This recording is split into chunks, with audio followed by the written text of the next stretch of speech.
Eh bien, bonjour à tous sur cet événement « Comment passer au numérique responsable ». Je m'appelle Anne-Sophie et je co-dirige l'agence Infra. Et vous pouvez suivre nos avancées sur un sujet qui est toujours en mouvement sur la page LinkedIn de l'agence Infra, ma page perso LinkedIn ou le site de l'agence. Je vous invite à consulter les QR codes. Pour commencer, on va présenter l'agence Infra pour savoir en quelques mots qui est l'agence Infra. L'agence Infra, c'est une agence conseil en communication qui a été créée depuis plus de 45 ans. Aujourd'hui, on est 25 collaborateurs. On est sur Strasbourg, qui est notre siège historique, mais nous avons également ouvert un bureau à Lyon tout début 2021 et nous avons un bureau commercial sur Paris. Aujourd'hui, on travaille autour de 6 métiers. La marque, comment parler de ma marque, quelle plateforme de marque créer, quel plan de communication y associer, comment en parler, comment la créer. Également, la marque employeur, c'est-à-dire définir une plateforme de marque employeur. La plateforme de marque employeur, c'est qu'est-ce que ça m'apporte de travailler chez Infra, chez Groupe Schmitt, etc. Et ensuite, quel plan d'action au niveau opérationnel je vais pouvoir mettre en place en face. Ensuite, on fait également de la production de contenu. On a appelé ça slow content. Pourquoi slow content? C'est l'idée de la slow food, de la slow fashion. C'est en fait produire du contenu de façon raisonnée, le produire moins et mieux. On fait de la production photo, vidéo et également rédaction. En plus de ça, on fait tout ce qui est édition, donc on fait de la mise en page manuelle ou automatique. On s'est également spécialisé dans l'éco-conception de documents. En fait, l'idée de l'éco-conception, c'est d'avoir moins d'encre, mais également moins de volume de pages pour, en fait, quand on imprime ou quand on les consulte, avoir des choses qui sont moins impactantes. En plus de ça, on a créé des partenariats avec des imprimeurs au niveau local et régional qui nous accompagnent sur avoir un impact environnemental plus faible avec l'impression. On a travaillé notamment avec notre client Wurt en fin d'année sur du papier qui est issu de déchets de l'agro-industrie, mais on a également travaillé avec notre client Pume, négoce en matériaux, sur des papiers issus d'eucalyptus, qui n'est du coup pas un bois primaire. Et en plus de ça, évidemment, avec ces imprimeurs, on travaille sur toute la partie logistique qui est extrêmement impactante dans l'imprimerie. On a ensuite tout un pôle de numérisation et de dénumérisation. L'idée, c'est de revenir en fait à l'objectif, à la cible et pas au support.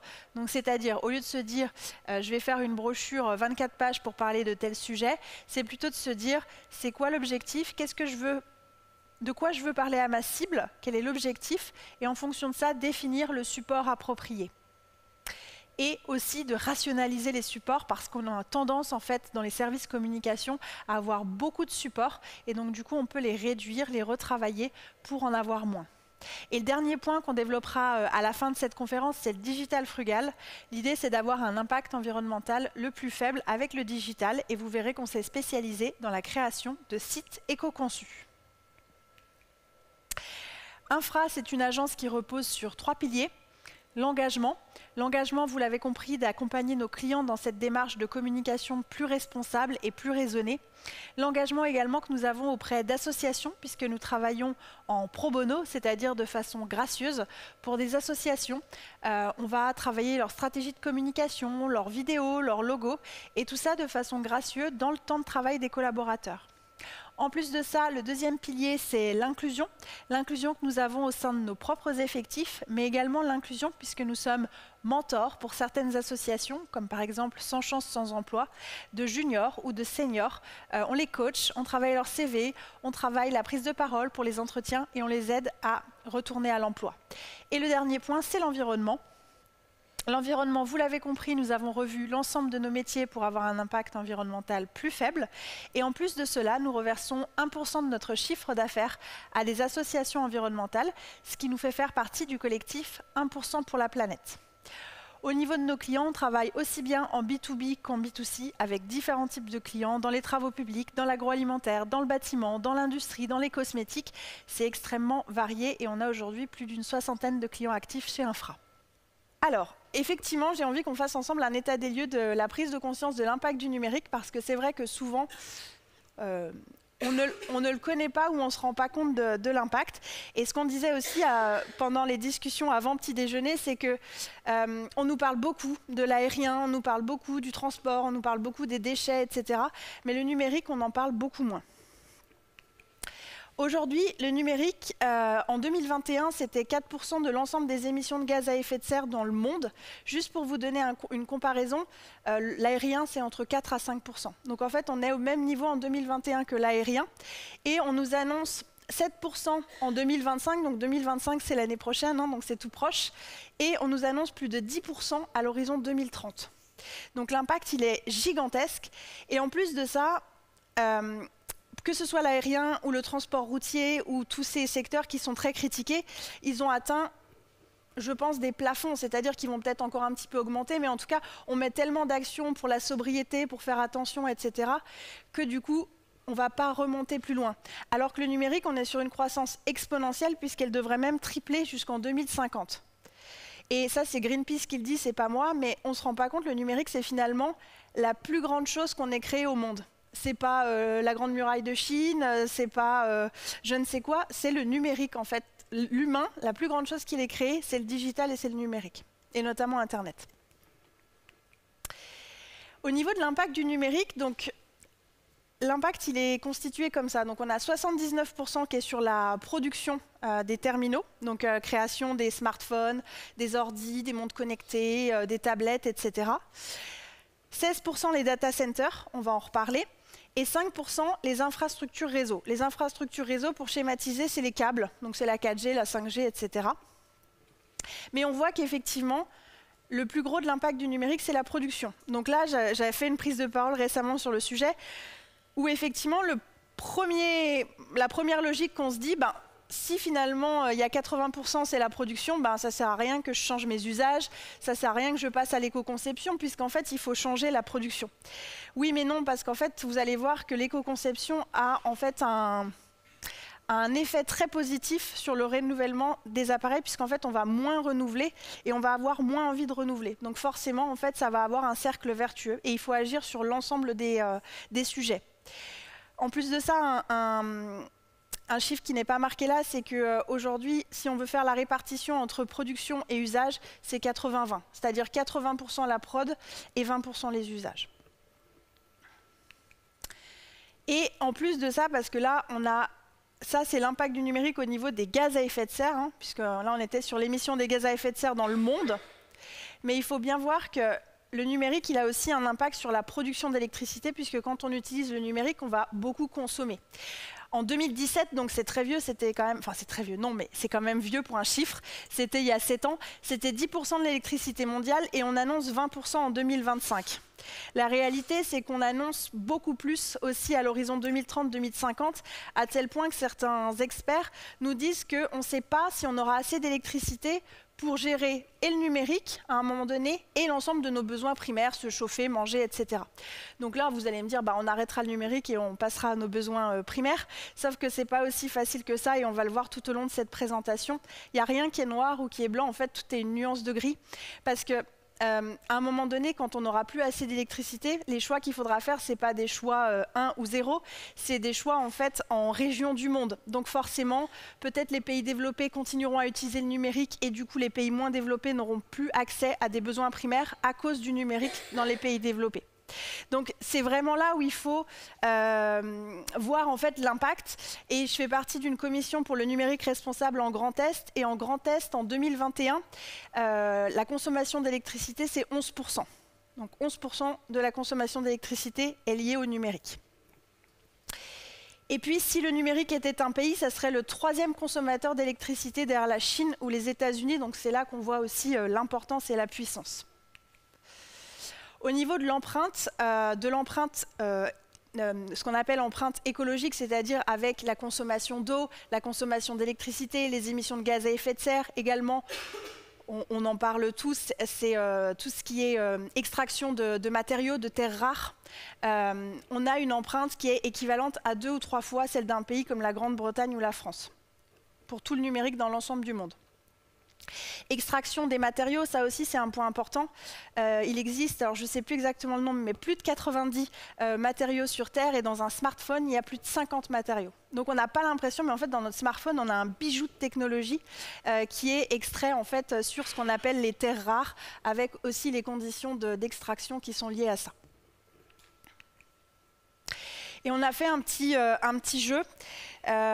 Une petite infographie. Aujourd'hui, dans le monde, on produit 257 hexaoctets par jour. Alors juste un hexaoctet, parce que c'est 1 milliard de milliards. Donc c'est 18 zéros. Donc on produit 257 milliards de milliards d'octets par jour. Et on a fait un petit jeu où on s'est dit, si un octet égale une goutte d'eau, donc vous êtes dans votre évier, et vous regardez votre évier, vous avez un octet égale une goutte d'eau. Quand on envoie un court mail, donc un court mail juste du texte, sans pièce jointe, on est à peu près à 1 kilooctet, soit 1000 gouttes, soit un quart de verre d'eau. 1 minute d'un document audio sans la vidéo, hein, bien sûr, au format MP3, on est 50 litres d'eau, 1 méga. Je monte avec un film de 2 heures sur Netflix, une piscine environ 1 giga. Je continue comme ça avec donc ce que je produis par jour, les 257 hexaoctets, c'est à peu près la mer Baltique. Et en 2022, on a produit à peu près 94 zétaoctets, ce qui représente 11 fois la mer Noire. Donc c'est là qu'on voit en fait qu'on est en train juste de se noyer sous un ensemble de données qu'on utilise tous les jours. Alors évidemment, ces données, c'est cette conférence, c'est la vidéo de votre chat d'hier soir, la photo de mon fils que j'ai envoyée à sa grand-mère, c'est nos impôts, c'est ce qu'on utilise dans notre travail, mais c'est aussi, et c'est pour ça que je vous dis que tout est nuance de gris, c'est aussi la santé et l'e-santé qu'on utilise pour sauver des gens avec la chirurgie, etc. Donc ce qu'il faut comprendre, c'est que, et beaucoup de gens le disent d'ailleurs, que tout ce qui est environnement va être sauvé grâce au numérique, c'est qu'on ne peut pas dire que c'est que du négatif, c'est pas vrai. Ça amène aussi beaucoup de positif dans la vie des gens, mais sauf qu'à un moment donné, on croule sous des marées et des marées de données, et on a besoin en fait au moins d'en prendre conscience pour pouvoir peut-être utiliser sur certains usages de la sobriété, voire de l'éco-conception. On a dit qu'on revenait sur le sujet des data centers. Donc les data centers, il y en a plus de 3 millions dans le monde. Alors moi, personnellement, j'ai jamais vu un data center, à part en photo. Mais je veux dire, quand je passe dans la rue, je me dis pas, tiens, là, il y a un data center. Alors qu'en réalité, il y a des data centers dans beaucoup de grandes villes d'Europe. Il y a une diagonale sur Francfort, Londres, Amsterdam, Dublin. Et en fait, dans ces métropoles-là, vous avez beaucoup d'endroits qui sont en fait réutilisés pour avoir des data centers et qui sont des petits endroits, 200, 400 mètres carrés, où en fait c'est des anciens bâtiments qui vont être carrément vidés et où on va faire des data centers. Il y a carrément, j'ai découvert ça récemment, un concours du plus beau data center du monde. Et récemment, là, je crois il y a 2 ans ou 3 ans, c'est en Espagne que le prix a été reçu, puisqu'en fait, c'est une ancienne église souterraine qui a été transformée en data center. Donc c'est pour dire en fait à quel point les data centers sont dans notre quotidien et on ne s'en rend pas compte, à tel point que ça provoque aussi des problèmes au niveau des territoires et au niveau de la géographie, puisqu'on a certaines villes, notamment dans la banlieue d'Amsterdam, où en fait ils ont tellement accepté des data centers qu'aujourd'hui ils n'ont plus assez d'électricité pour gérer et les besoins de leur population de leur ville et les data centers. Donc ils sont obligés d'arrêter de construire des data centers parce qu'il y a une surutilisation de l'électricité. Là, la photo qu'on a mise, c'est un data center qu'on appelle Hyperscale Data Center. C'est des data centers qui sont juste gigantesques. Ça fait la taille de plusieurs dizaines de stades de football, mais pas les stades de football de Fegersheim, hein, les stades de football plutôt du Stade de France. Et donc, c'est des très, très, très grands data centers. Là, c'est celui, par exemple, de Facebook. Et moi, ce que je vois, en fait, c'est qu'on a beaucoup d'injonctions environnementales au quotidien, que ce soit vous, moi, enfin tout le monde. On nous dit de trier nos déchets, on nous dit de manger moins de viande, on nous dit de ne plus prendre l'avion, on nous dit de prendre les transports en commun, etc. Et en même temps, on a une utilisation exponentielle du numérique. Et ça, presque, c'est pas vrai, il y a des prises de parole qui commencent à être faites, mais il y a très peu de monde qui en parle en réalité. On nous serine pas avec ça tous les jours aux informations. Et donc moi je pense qu'il y a une grosse schizophrénie à venir, et surtout notamment sur les jeunes générations qui sont très sensibles à l'environnement, qui nous tirent aussi vers le haut sur ces sujets-là, et qui en même temps passent toute la journée sur TikTok à scroller des vidéos. Et cette schizophrénie, elle est là. Alors vous verrez, on va un peu parler de réglementation dans tout ce qui est numérique responsable. Le gouvernement en a pris conscience et va sensibiliser les jeunes générations, mais c'est un peu tard, c'est-à-dire que je pense qu'on a perdu quelques années puisque ça fait que depuis 2021 qu'on a décidé en fait de sensibiliser les nouvelles générations. Voilà. Donc je pense que ce qui est important dans cet état des lieux, c'est de voir l'ampleur que ça a, de ne pas tout jeter par la fenêtre, parce que comme on dit, le numérique, on en a aussi besoin au quotidien, mais au moins de constater l'état des lieux et de pouvoir faire quelque chose. Alors effectivement, elle dit quoi la réglementation dans tout ça? Parce qu'il y a une réglementation qui existe sur le numérique responsable. On a tout d'abord la loi REEN. La loi REEN, c'est la loi sur la réduction de l'empreinte environnementale du numérique. C'est une loi française qui a été effectivement, qui est là depuis 2021 et qui s'accélère en fait depuis début 2021. Elle a plusieurs objectifs, vous les voyez à l'écran, sensibiliser à l'impact, donc je viens de vous le dire, on va sensibiliser notamment les nouvelles générations à partir du collège, du lycée, des études supérieures pour prendre conscience de l'impact du numérique, comme on a pu le faire avec d'autres sujets. On va freiner le renouvellement des équipements, inciter à des pratiques digitales éco-responsables, favoriser des data centers qui économisent l'énergie et enfin instaurer une stratégie numérique responsable en France. Donc le sujet, il a été pris en main. Je vous invite, j'ai mis 2 QR, à gauche vous avez la loi REEN, donc vraiment la loi si vous voulez la regarder, et à droite vous avez une boîte à outils du numérique responsable, pas que sur l'éco-conception, hein, sur plein de sujets, on s'en sert nous aussi à l'agence pour pouvoir en fait mesurer notre utilisation du numérique et essayer de faire des efforts. Alors, je voulais juste parler un petit peu donc, de tout ce qui est hardware, c'est-à-dire les équipements. Comme on l'a vu hein, dans la loi dit on veut freiner le renouvellement des équipements. En France, parce qu'on a beaucoup parlé du monde, mais en France, l'empreinte carbone du numérique de la fabrication, c'est 70%. Donc ça veut dire qu'en France, c'est 30% les usages. Et la loi, elle prévoit 2 choses. Elle prévoit notamment de renforcer tout ce qui est délit d'obsolescence programmée, donc qu'il soit matériel ou logiciel. Et elle prévoit aussi d'informer le consommateur de l'impact d'une mise à jour. Vous savez, la petite mise à jour qu'on fait sur son smartphone ou sur autre chose, et après derrière, il y a tout qui rame, il n'y a plus rien qui marche, etc. Et du coup, vous êtes obligé de renouveler votre équipement. Ben, la loi, elle prévoit ça pour essayer d'informer le consommateur en fait, de l'impact que ça va avoir. Un petit chiffre aussi que j'aime bien, c'est que si on garde 2 ans de plus son smartphone, on diminue de 16 kg équivalent CO2 notre impact. Et juste en 2022, il y a 1,28 milliard de smartphones qui ont été vendus. Donc c'est sûr que si on fait le calcul, ça fait un impact qui est juste gigantesque. Donc ça, c'est l'ADEME qui nous le dit. Et évidemment, l'impact est le même pour... Enfin, pas le même, c'est pas les mêmes poids, mais est tout aussi important pour garder plus longtemps son ordinateur, garder plus longtemps sa tablette, etc. En fait, l'enjeu, il est vraiment là aujourd'hui et l'ADEME nous le dit, c'est-à-dire il faut garder les équipements le plus longtemps possible. Et puis, deuxième sujet, pourquoi je voudrais éco-concevoir un service numérique? Qu'est-ce que ça amène finalement et pourquoi ça aide au niveau de l'impact du numérique? Alors, juste, le mot service numérique, c'est le mot qui est utilisé par le gouvernement. Service numérique, ça veut dire aussi bien un site, une application, un intranet, un extranet, des logiciels, des interfaces, etc. L'ensemble en fait du numérique. Alors pourquoi éco-concevoir? Évidemment parce qu'on va diminuer les émissions de gaz à effet de serre et la dépense électrique par rapport notamment à tous les data centers, etc. comme on l'a vu avant.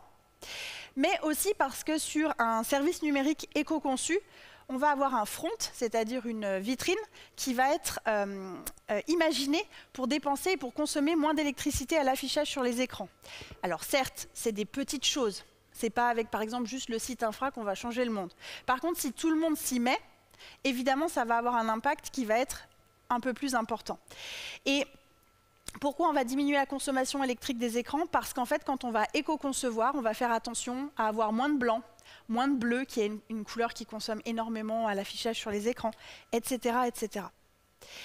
Et puis, le dernier point, et qui est vraiment le plus important, c'est un peu le 80-20, hein, je pense que c'est 80% ce point qui est le plus important, c'est qu'on va diminuer l'envie de renouvellement d'achat, puisqu'en fait, on n'aura pas le site bug, le site est lent, etc. Et donc, on va rallonger la durée de vie des terminaux.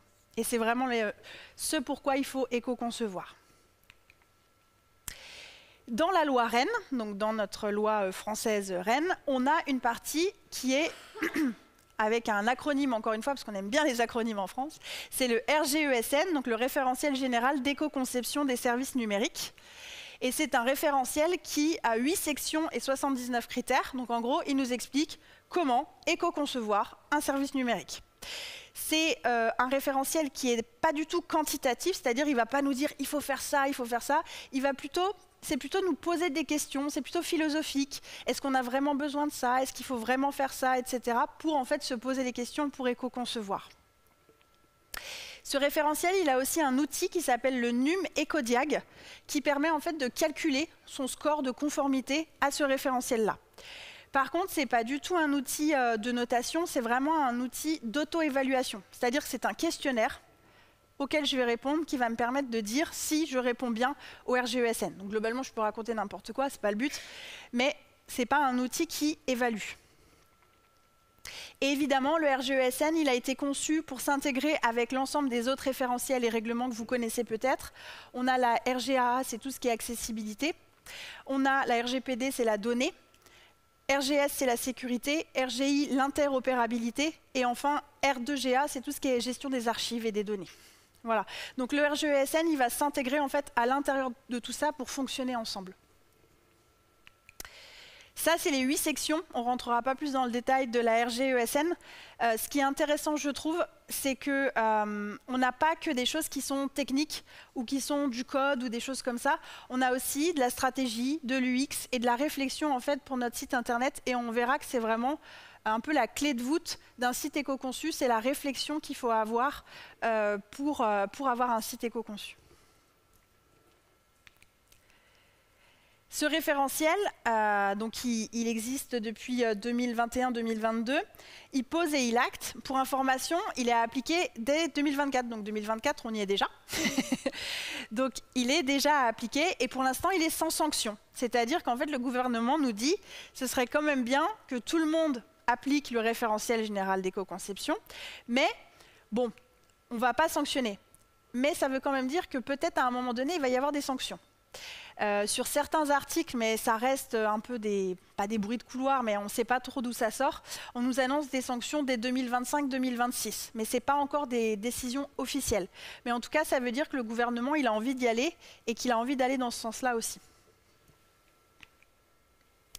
Et puis, au niveau de la réglementation par rapport à tout ce qui est éco-conception des services numériques, on a aussi les bilans carbone. Alors, pas directement, mais indirectement. Pourquoi?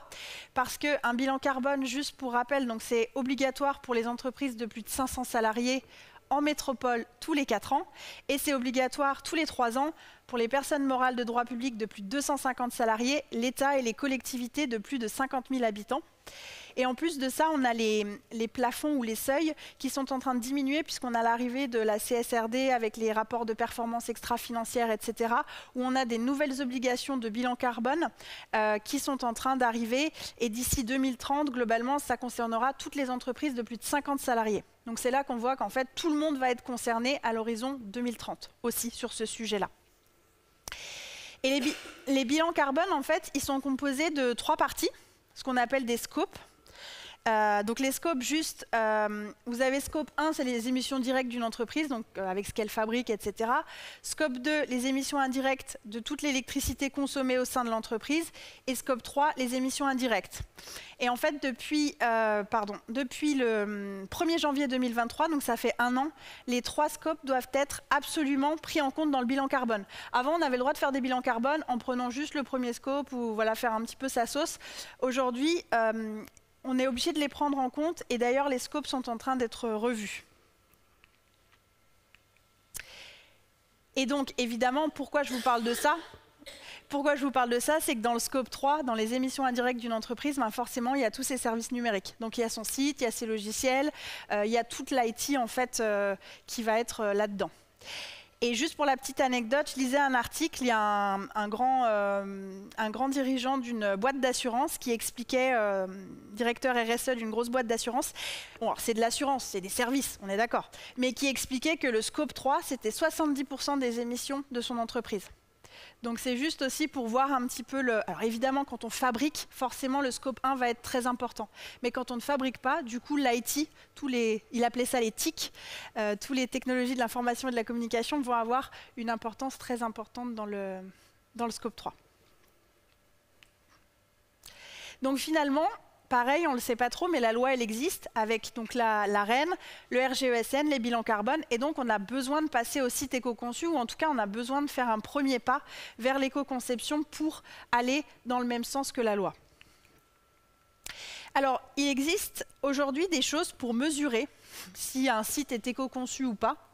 Alors, il existe, on en a parlé, le Numécodiag, qui est donc le questionnaire, entre guillemets, l'auto-questionnaire du RGESN, mais il existe aussi l'éco-index. Donc l'éco-index, c'est un outil de mesure avec des lettres et des couleurs qui a été créé par Green IT, qui est un collectif du numérique responsable qui existe depuis très longtemps, hein, qui est mené par Frédéric Bordage, qui est une des voix du numérique responsable en France, et qui permet effectivement d'évaluer l'impact environnemental de son site.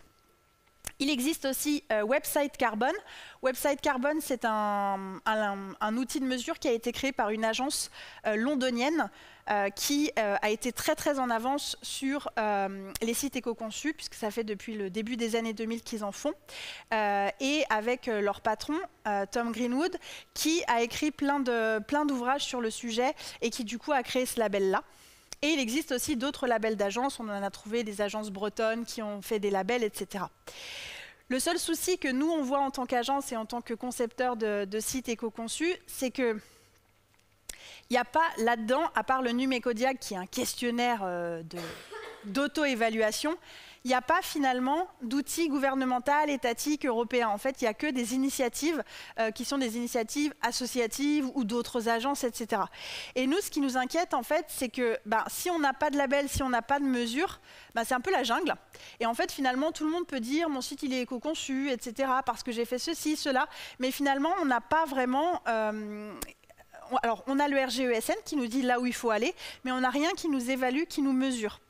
Il existe voilà, l'étiquette énergie que vous connaissez tous, le DPE dans l'habitat. Et donc, nous, en tant qu'agence, c'est vrai qu'on aimerait bien avoir ce genre d'outils, qui soient des outils où en fait, on puisse tous se mesurer par rapport à ça pour éviter que ça devienne, finalement, tout le monde dise mon site, il est éco-conçu, alors que j'ai juste, par exemple, réduit le poids de mes images. Parce qu'on verra ce qui est important, mais ce qui est juste une petite partie, quoi. Et comme je vous le disais, il y a beaucoup d'initiatives qui existent sur le numérique responsable. Il y a le collectif Green IT, il y a le numérique responsable, donc c'est NR. Vous pouvez passer en fait des niveaux de numérique responsable. Il y a également le collectif des designers éthiques. Et enfin, il y a Tom Greenwood, qui est le patron de l'agence Walgreen Digital à Londres, qui a écrit pas mal d'ouvrages. Donc là, je vous mets quelques publications à lire sur lesquels nous, on s'est aussi basé pour faire tout notre travail de recherche, etc. C'est les 115 bonnes pratiques de l'éco-conception web donc de Frédéric Bordage et Sustainable Web Design de Tom Greenwood. Il en existe d'autres, mais il en existe très peu. Ça aussi, on nous pose beaucoup la question, comment vous avez fait pour passer à l'éco-conception? Vous vous êtes formé avec qui? Vous avez fait quoi? La réalité, c'est que oui, on a suivi des formations, oui, on a lu des publications, mais on s'est aussi, beaucoup débrouillé par nous-mêmes, parce que la vérité, c'est qu'il n'y a pas grand-chose qui existe et qu'il faut creuser un peu partout, et surtout qu'il faut être vraiment dans une optique de tester et d'essayer pour voir les impacts qu'ont les choses qu'on fait. Et le site éco-conçu d'aujourd'hui, je suis persuadée que par rapport au site éco-conçu de demain, ça sera encore mieux, et ainsi de suite. En fait, tous les jours, on fait des progrès et on travaille dessus. Alors, finalement, c'est quoi un site éco-conçu?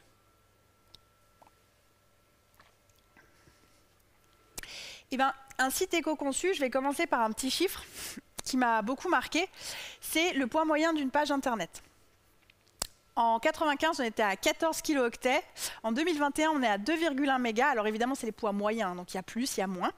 Mais ça veut dire qu'on a multiplié par 150 le poids d'une page. Et c'est vrai que ça, c'est aussi un point important.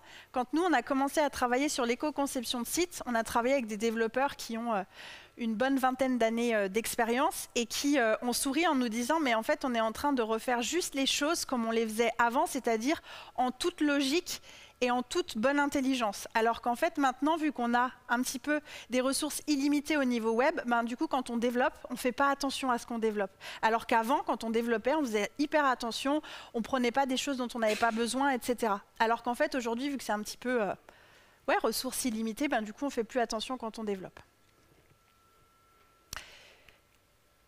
Et donc, un site éco-conçu, vous l'avez compris, on en a parlé avant, ça répond à ces objectifs-là, diminuer les gaz à effet de serre, diminuer la conso d'énergie et l'électricité, et diminuer le renouvellement, l'envie de renouvellement des appareils. Alors, un site éco-conçu, c'est d'abord tout un pan technique. Alors, on a déjà toute la partie éco-conception graphique, donc on va œuvrer sur plein de choses. On va œuvrer sur les images, on va œuvrer sur la vidéo, on va œuvrer sur la typographie et ainsi de suite. Et juste pour donner un exemple par rapport à la typographie, pour ceux que ça intéresse, je pourrais développer, mais on a plus de 8 ou 9 critères en fait, qui nous permettent d'éco-concevoir un site avec la typographie. Ça va être les formats de typographie, ça va être des typographies qui vont être bien évidemment directement sur les appareils par exemple, et pas qui vont se charger à distance, etc. etc. Donc en fait, c'est vraiment... au niveau technique, chaque sujet va être regardé pour essayer de faire de l'éco-conception au maximum. Et encore une fois, c'est pas blanc, c'est pas noir, ça va être des niveaux de gris, on va devoir prendre des décisions pour que le site soit éco-conçu. On va avoir un code propre qui est efficace et minimisé, on en parlait juste avant. On va essayer de travailler un code qui répond à ce qu'on a besoin et pas de faire plus ou autre. On a un minimum de requêtes extérieures. Et on a un hébergement vert. Un hébergement vert, c'est un hébergement dit à base d'énergie verte, de l'éolien, de l'hydraulique, du panneau solaire. Donc il va être alimenté grâce à ça. Et ça c'est un point super important, c'est que un site éco-conçu sans une vraie méthodologie d'UX, en fait, il ne peut pas être éco-conçu. Pourquoi? Parce que, en fait, si on ne réfléchit pas à ce qu'a besoin l'internaute, bah, on va mettre forcément un peu ce que nous on pense, ce qu'on a envie sur le site éco-conçu. Et donc du coup, il ne va plus l'être. Puisque, juste pour un petit chiffre que j'avais donné il y a quelques temps aussi, sur un site internet, il y a 40% des fonctionnalités qui ne sont jamais utilisées et il y a 65% des fonctionnalités qui sont rarement utilisées. Et en fait, c'est un chiffre qui date, il date de 2017 du collectif Green IT. Et en fait, ce qu'on voit, c'est que finalement, on va dépenser de l'énergie, du temps de développeur, du temps de code, etc. pour finalement des choses qui n'ont pas d'intérêt pour l'internaute. Donc en fait, on a un double effet puisqu'on va dépenser et en même temps, l'internaute ne va pas s'y retrouver. Donc c'est là où il faut arriver à faire la part des choses, d'où l'importance de la méthodologie, de dire je fais que si c'est nécessaire et utile, mais pas parce que moi, je pense que c'est nécessaire et utile, non, parce que mon consommateur, ma cible, que je vais déterminer au début de la réflexion, elle en a besoin. Donc on va définir des personas sur lesquels on va travailler pour se dire, ces personas, elles ont besoin de quoi? Elles ont besoin de quoi en termes de fonctionnalité, en termes de parcours utilisateur, qu'est-ce qu'elles vont utiliser? Si j'ai un site qui est refondu, je vais regarder comment il performait avant, qu'est-ce qui était nécessaire, qu'est-ce qui servait, qu'est-ce qui m'amenait aussi mon objectif, c'est-à-dire peut-être de la prise de lead, remplir des formulaires, du chiffre d'affaires, etc. Et donc, je vais regarder ça pour faire que si c'est nécessaire et utile. Et en plus de ça, on détermine un budget environnemental. Donc le budget environnemental, c'est quoi? C'est l'objectif du poids en fait, qu'on souhaite avoir au niveau du poids moyen des pages. Donc là, vous vous rappelez, donc par exemple, quand on a fait le site infra, notre objectif de poids moyen de page était autour de 400 kilooctets. Et aujourd'hui, donc on a deux systèmes de mesure. Le site infra, le poids des pages à la première utilisation, on est à 600 kilooctets. Et à la deuxième utilisation, on est à moins de 100 kilooctets. Donc c'est là qu'on voit qu'on arrive quand même à tirer les choses. Et en tout cas, on arrive à déterminer un objectif et à essayer de s'y tenir. Après, il y a des choix à faire. Évidemment, on va aussi optimiser tous les contenus et toute la partie SEO, ce qui fait que les sites éco-conçus vont avoir des référencements qui peuvent être meilleurs si on le travaille correctement. Pourquoi? Parce que ils vont être optimisés au niveau technique, ils vont se charger rapidement. Donc, vu que Google apprécie beaucoup ça, évidemment, ils vont être favorisés. En plus de ça, c'est des sites qu'on va développer en mobile first. Donc, pourquoi on va les développer en mobile first? Parce que finalement, si on réfléchit sur un petit écran mobile, forcément, on on va avoir moins envie de mettre plus de choses après derrière sur un desktop. Donc on va les réfléchir en mobile first, et en plus de ça, évidemment, on va optimiser l'arborescence, les contenus, les fonctionnalités qu'il va avoir dessus. On pourra travailler également l'accessibilité. Donc attention, l'accessibilité, c'est un point très complexe. Si on veut vraiment aller dans des niveaux d'accessibilité que nous enseigne le référentiel RGA, c'est très très compliqué. Il y a des centaines et des centaines de critères. Donc on peut avoir plusieurs niveaux pour arriver à de l'accessibilité. Et puis, évidemment, on va travailler la durée de vie du site et surtout la durée de conservation des contenus et de la donnée, c'est-à-dire qu'on va avoir des règles automatiques qui nous permettent en fait de supprimer les contenus quand ils n'ont plus besoin d'être utilisés. Par exemple, on va se dire les actualités, je ne sais pas, au bout d'un an, elles sont obsolètes, on les supprime automatiquement du site. Les images, toutes les 3 ans, on va faire une purge, etc. Donc soit on va avoir une personne qui va être responsable de ça, soit directement ça va être automatisé sur le site.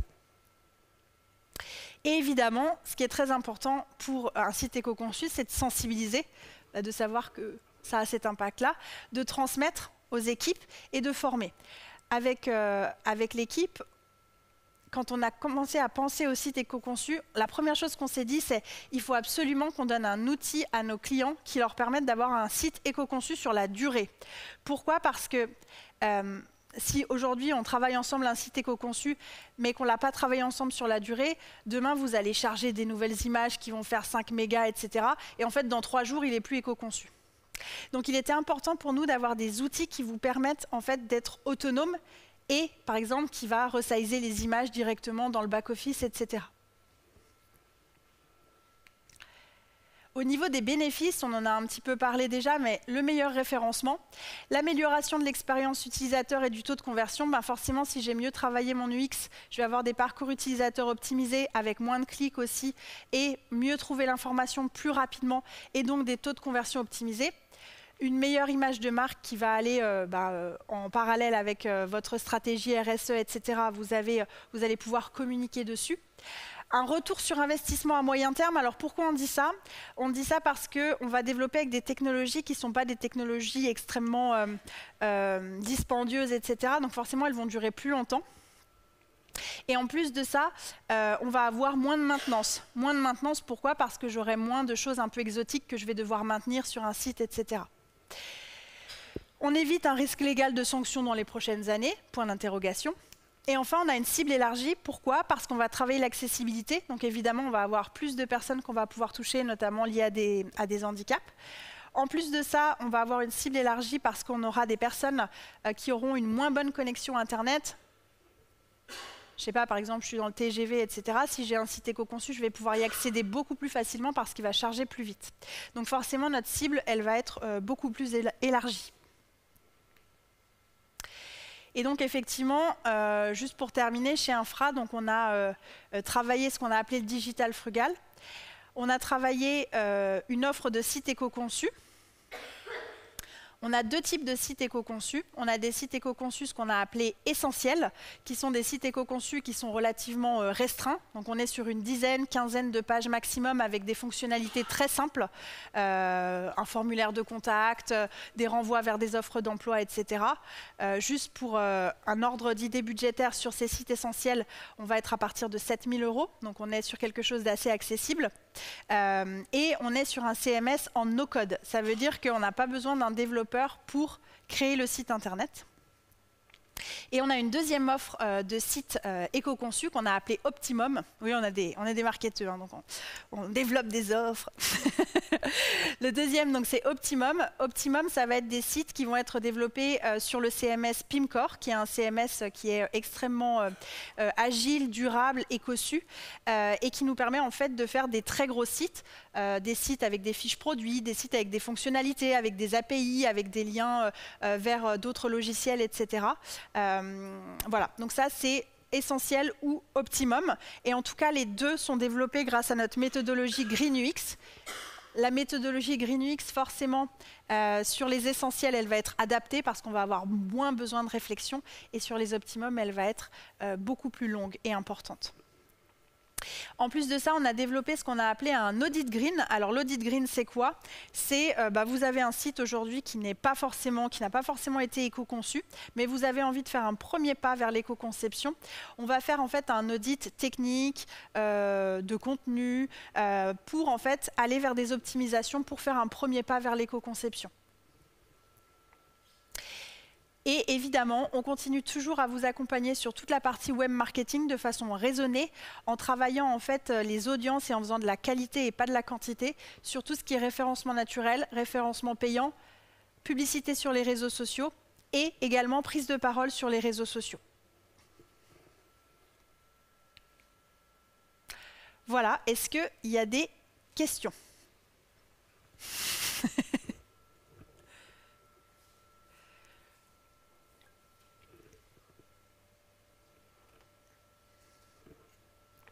Waouh, j'ai été aussi claire que ça. Oui. J'ai peut-être une question sur la question de l'hébergement green.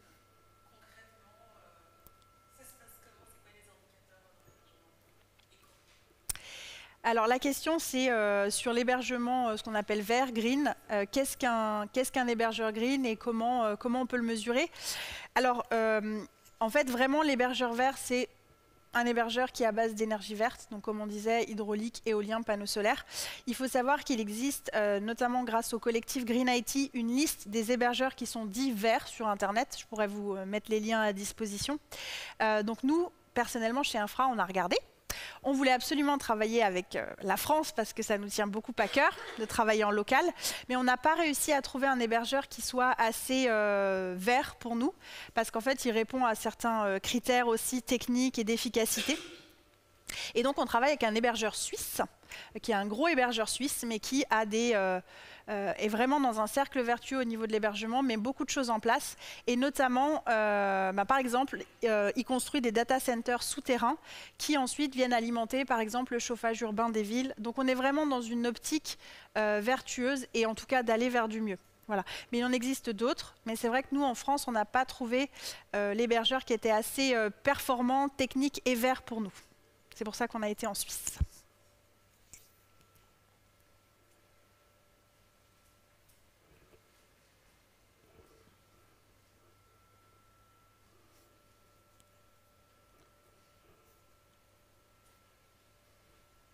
Bon, bah écoutez, s'il n'y a pas de questions, moi je vous propose qu'on clôture.